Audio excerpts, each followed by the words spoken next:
आज के बड़े आदमी चोरों को पैदा तो कर रहे, अपराध तो बढ़ा रहे, पर चोरों के हृदय को, अपराध को कम करे, बदल दे, ऐसे बड़े आदमी मेरे सामने तो कोई आया नहीं। आया नहीं का मतलब बहुत कम देखा नहीं, ऐसे मैं नास्ती नहीं मानता हूं, बहुत कम आते हैं।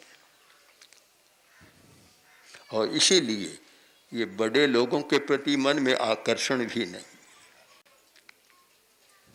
उनके प्रति आकर्षण है जो बड़े स्थान पर होकर भी नैतिकता के साथ काम करते हैं, जीवन चलाते हैं।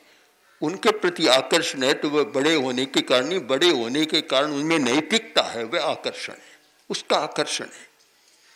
तो मैं मानता हूं कि एक शाश्वत सत्य जिसका तीव्रता से अनुभव हो रहा है,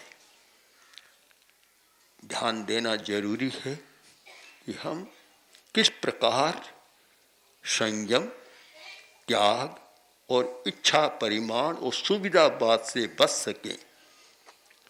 आचार्य तुलसी ने साधु संस्था को एक सावधानी की भाषा में कहा कि खबरदार जो सुविधावाद पनप पाए, खबरदार। पर मैं मानता हूं कि आज कुछ असर साधु संस्था पर भी नहीं आ रहा है, ऐसा मैं नहीं मानता। वातावरण का असर आ रहा है और मुझे एक तो बड़ा खतरा है। भिक्षु स्वामी ने इतने कष्ट सहन किए, हमारे पूर्वजों ने इतने कष्ट सहन किए, और आज ये रतलाम के भाई गए हैं, वहाँ हमारे बेणीराम जी स्वामी गए थे, एक दिन में 9 स्थानों से निकाला गया। छोड़ो स्थान, छोड़ो स्थान, छोड़ो, इतने इतने कष्ट सहन किए तो तेरा पंथ का उत्थान हुआ। उत्थान कोई बातों से नहीं होता, उत्थान संयम, त्याग, मनोबल, शौर्य से होता है, पराक्रम से।